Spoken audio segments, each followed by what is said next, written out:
Hi friends, ಉತ್ತರ ಕರ್ನಾಟಕದ ಬಿಳಿ ಜೋಳದ ರೊಟ್ಟಿ, ಬಿಸಿ ಬಿಸಿ ಜೋಳದ ರೊಟ್ಟಿ ಮಾಡೋದು ಹೇಗೆ ನೋಡೋಣ ಬನ್ನಿ. ಮೊದಲಿಗೆ ಹಿಟ್ಟು ಕ್ಲೀನ್ ಮಾಡಿಕೊಂಡು ಒಂದು ಸ್ವಲ್ಪ ನೀರಿಡಬೇಕು.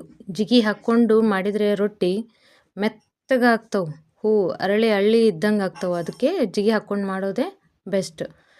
ಈ ಜಿಗಿನ ನಮ್ಮದು ಹಿಟ್ಟಿಗೆ ಹಾಕ್ಕೋಬೇಕು. ಹಿಟ್ಟಿಗೆ ಹಾಕ್ಕೊಂಡು ಚೆನ್ನಾಗಿ ಅದನ್ನು ಫಸ್ಟು ಯಾವುದೇ ಗಂಟು ಇರಲಾರ್ದಂಗೆ ನೋಡಿಕೊಂಡು ಚೆನ್ನಾಗಿ ಮಿದ್ದಬೇಕು.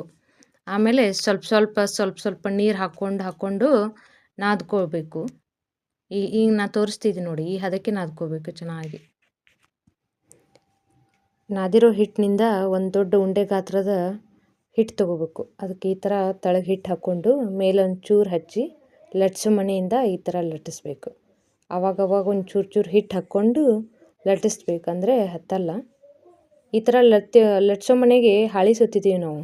ಅದು ಹೇಗಂತ, ಹಾಳಿ ಹೇಗೆ ಸುತ್ತೋದಂತ ನಿಮಗೆ ಗೊತ್ತಾಗಬೇಕಂದ್ರೆ ಕಮೆಂಟ್ ಮಾಡಿ ತಿಳಿಸಿ ಅಂತ ನಾನು ನೆಕ್ಸ್ಟ್ ವಿಡಿಯೋದಲ್ಲಿ ವಿಡಿಯೋ ರೆಕಾರ್ಡ್ ಮಾಡಿ ಹಾಕ್ತೇನೆ. ಈ ಥರ ಚೆನ್ನಾಗಿ ಲಟ್ಟಿಸ್ಕೋಬೇಕು. ಚೆನ್ನಾಗಿ ಲಟ್ಟಿಸ್ಕೊಂಡ ನಂತರ ಒಂದು ಹಂಚು ಕಾದಿರಬೇಕು.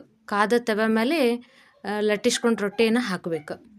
ಹಾಕಿ ಬಿಸಿ ಒಂದು ಕಾಟನ್ ಬಟ್ಟೆಯಿಂದ ನೀರು ತಗೊಂಡು ಎಲ್ಲ ಉಲ್ಟಾ ಇದ್ದ ಕಡೆನ ಚೆನ್ನಾಗಿ ನೀರು ಹಚ್ಚಬೇಕು. ನೀರು ಹಚ್ಚಿ ಒಂದು 1 ಮಿನಿಟ್ ಅಷ್ಟೇ ಬಿಟ್ಟು ಅದನ್ನು ತಿರುವಿ ಹಾಕಬೇಕು. ತಿರುವಿ ಹಾಕಿಂದ ಒಂಚೂರು ಬೆಂದಬೇಕು. ಅದು ಒಂದು ಸೈಡ್ ಎಲ್ಲ ಬೆಂದಿಂದ ಇನ್ನೊಂದು ಸಾರಿ ತಿರುವಿ ಹಾಕಬೇಕು ಅದನ್ನು ರೊಟ್ಟಿ.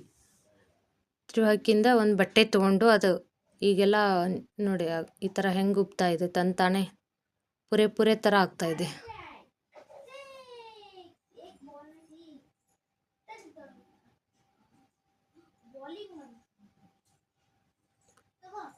ನಮ್ಮ ಉತ್ತರ ಕರ್ನಾಟಕ ಬಿಳಿ ಜೋಳದ ರೊಟ್ಟಿ ರೆಡಿ ಟು ಸರ್ವ್. ಮಾವಿನಕಾಯಿ ಚಟ್ನಿ, ಹಾಗಲಕಾಯಿ ಪಲ್ಯ ಜೊತೆ ಬಿಸಿ ರೊಟ್ಟಿ ತಿಂದರೆ ಆಹಾ ರುಚಿ ಅಂತ ಸೂಪರಾಗಿರುತ್ತೆ. ಮಾವಿನಕಾಯಿ ಚಟ್ನಿ ರೆಸಿಪಿ ನೆಕ್ಸ್ಟ್ ವಿಡಿಯೋದಲ್ಲಿ ಹಾಕ್ತೀನಿ.